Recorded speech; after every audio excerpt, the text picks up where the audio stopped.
私は32歳年上の男性と結婚した。理由？お金だ。離婚し、彼の全財産を手に入れて、この町で一番裕福な人間になった。幸運が巡り始めたかと思いきや、壊滅的な知らせが突きつけられた。元王が死んだ。溺れ死んだという。警察は私を殺人犯だと疑っている。ティルマンさん？警察署のグレッグ・ウィークスです。クラレンス・アントニオはご夫婦ですか？脈打つ頭をもみながら私は答えた。二日酔いがひどくて苦しかった。元王です。離婚しました。2024年6月12日午前1時10分、あなたの元王が東海岸で死亡していると発見されました。遺体は打ち上げられたもので、漁師さんから通報が来ました。彼のデータを通じてあなたを見つけました。警察署に来て尋問に応じてください。詐欺電話だと思ったが、ATPD アシントン警察署に到着し、その巨大な遺体を見た瞬間、頭がバズった。それがクラレンス？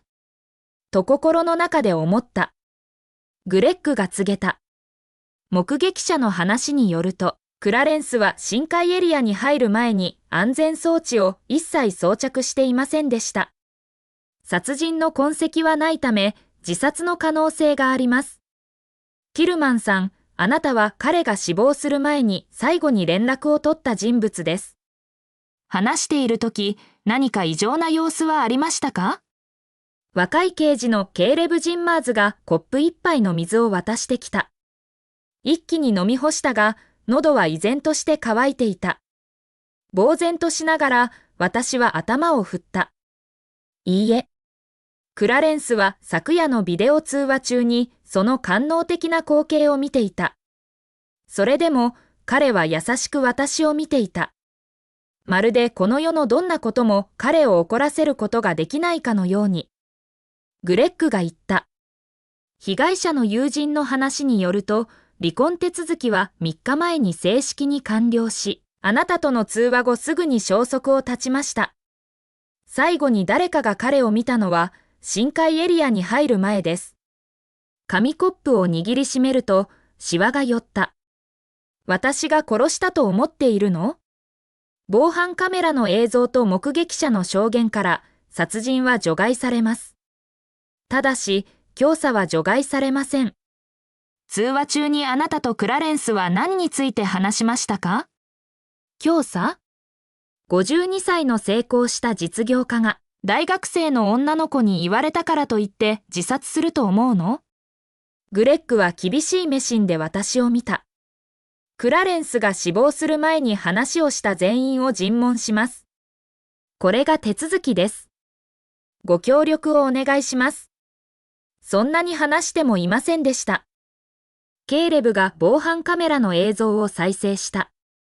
そこにはファッショナブルな男たちが私の邸宅に入ってくる姿が映っており、黒服の男が案内していた。ティルマンさん、あなたの家の周りの防犯カメラによると、その夜25人の男性がお宅に訪れました。もちろんスタッフは除きます。無理やりに微笑んだ。友達です。パーティーをしていたの。ケイレブは眉を寄せた。25人の体格のいい男性とのパーティー？誰でも怖がると思うのに、ティルマンさん。うんざりしてため息をつき、私は言った。クラレンスとは離婚しています。一度に25人の男性と寝ても他人の知ったことではない、何でもパーティーの話題です。ケイレブは言い返せず、唖然とした。グレッグが続けた。被害者の友人の話によると、あなたとクラレンスは3日前に離婚しました。クラレンスは一銭も持たずに去り、所有する不動産、株式、貯金のすべてをあなたに渡しましたね。それは正しいですか？はい。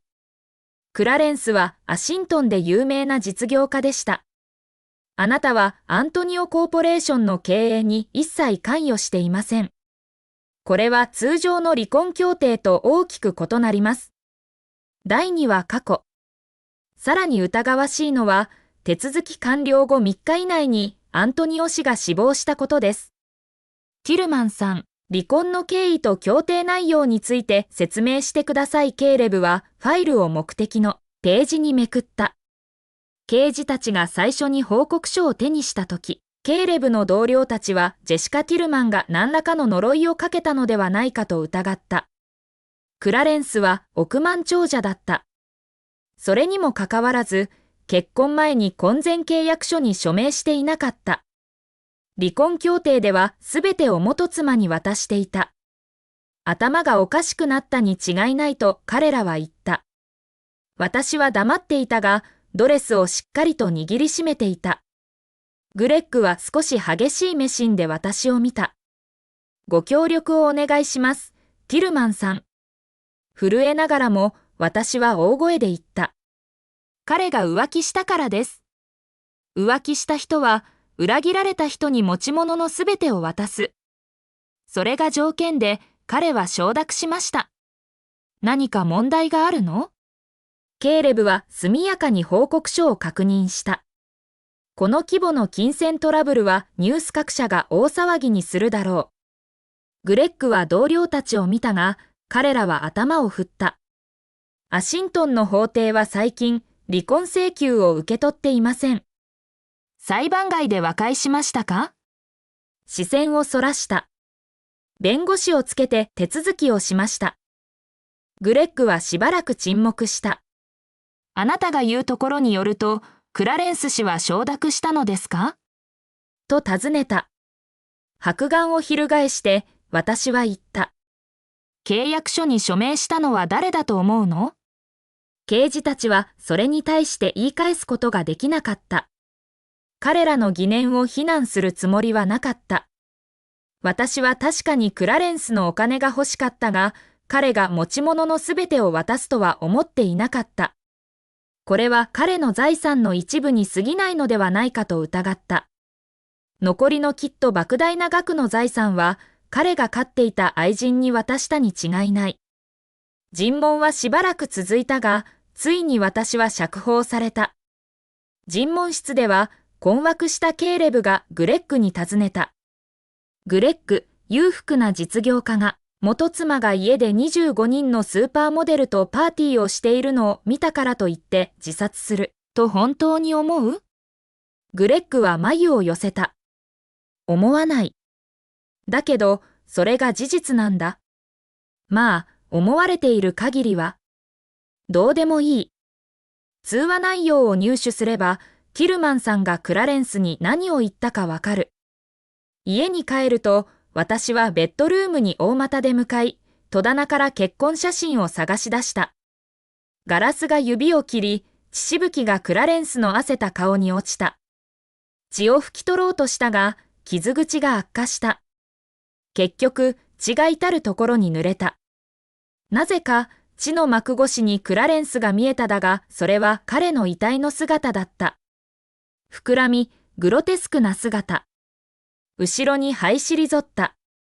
写真の男をもう知らないような気がした。白髪が血で隠れていたが、笑っている顔にシワが刻まれていた。初めて会った時の彼はこんな姿ではなかった。クラレンスは定期的にジムに行っていた。鋭い眼差しで筋肉は張り詰まっており、いつも髪を黒く染めていた。目尻のシワと経験豊かな眼差しを除けば、30代だと思われるだろう。私が18歳の時、2人は初めて会った。私はビーチのバーで働いていた。クラレンスは友人たちに伴われてバーに入ってきた。私は彼がつけている時計を見た。ロレックスで、それは1物件分の値段がするものだった。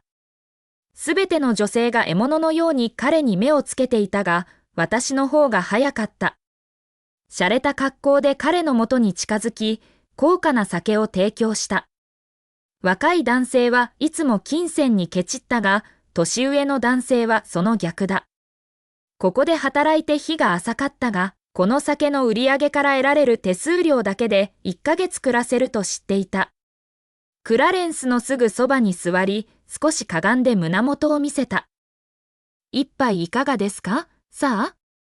クラレンスの額にシワが寄り、眼差しが暗くなった。第3は契約。そのメシンを捉え、一瞬、即座に仕事を辞めたくなるほど恐れた。彼の友人たちが私を追い払おうとしたとき、低い声が聞こえてきた。名前は？ジェシカ・ティルマン。クラレンスの額のシワが平らになった。いい名前だ。それが何を意味するのか思いながら、私は体を彼の腕に寄せ、そっと酒を紹介した。クラレンスは酒を受け取り、私の体を避けた。ここで働いてるの？冷淡なタイプなのかと心の中で思った。アルバイトですと答えた。酒を売って？はい。クラレンスはまた眉を寄せた。月給はいくら？手数料制です。クラレンスはボトルを軽く叩いた。これ1本売るとどれくらいもらえる？私は3本の指を上げた。残りはいくつ？驚いたが、すぐに立ち直った。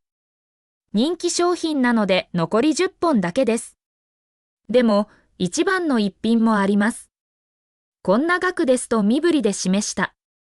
クラレンスは瞬きもしないで、ブラックカードを渡した。全部買う。え？ショックを受けた。なんてラッキーな夜だ。クラレンスに本当に良いか確認したところ、彼はイエスと答えた。それで、すぐにマネージャーに酒を取りに行かせた。$75万のウイスキーが運ばれてきたとき、私も同僚たちも熱心にそれを見つめた。このバーで数ヶ月働いていたが、同僚たちとこのウイスキーを売ろうと試みたが、誰も買わなかった。裕福な人々は愚かではない。こんな高額な酒は通常、コレクション用に保管され、バーでフラッと売られるものではない。そうだ、年上の男性は金持ちで簡単に騙される。クラレンスを見つめ、眼中に情熱が燃え上がった。同僚はさらにひどく、まるで服を脱ぎてるかのようにクラレンスにまとわりつこうとした。クラレンスは彼女の試みを避け、私に手招きした。これは価値の低い仕事だ。私と働かない？高額な仕事を提案しているのであれば。年収$1500万。息を飲むことができた。仕事内容は私と結婚すること。つまずきそうになり、弱々しく手を挙げた。